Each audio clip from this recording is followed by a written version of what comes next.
ছিল আল্লাহর বান্দার জানাজা। এই সেই ভয়ঙ্কর সিংহ যার নাম শুনলে শিশুরা ভয়ে কুঁকড়ে যেত। চোখে লাল আভা, গায়ে জোড়াকাটা দাগ, আর চলনে বলনে হিংস্রতার ছাপ। সে রাতের শিকারের সন্ধানে বেরিয়েছিল, কিন্তু পেয়েছিল এক মহামানবকে, আল্লাহর প্রিয় এক বন্ধুকে। পা দুটো কাঁপতে লাগলো, সে পিছু হটল। তখন তার চোখ পড়ল সেই বুজুর্গের হাতের দিকে। ওই হাতে ছিল শুধু ইবাদতের চিহ্ন, না কোনো রক্তের দাগ, না কোনো জুলুমের ছাপ, শুধুই নূরের আভা। সিংহের চোখে গিয়ে পড়ল, আর সময় যেন স্থির হয়ে গেল, হতবাক হয়ে গেল। সে তো ছিল বনের রাজা, আজ সে যেন এক অসহায় শিশু। আল্লাহওয়ালা হাত বাড়িয়ে বললেন, এসো আমার বাচ্চা।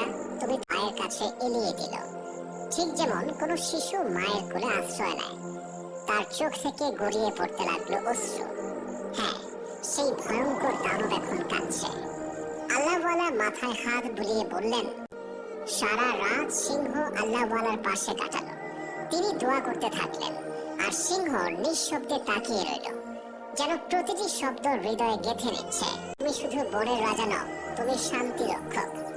যে আমার রবের নামে মাথা নত করে সে আর কখনো হিংস্র থাকে না। সিংহ আকাশের দিকে তাকিয়ে দীর্ঘশ্বাস ফেলল, যেন শত বছরের বোঝা হৃদয় থেকে নেমে গেল।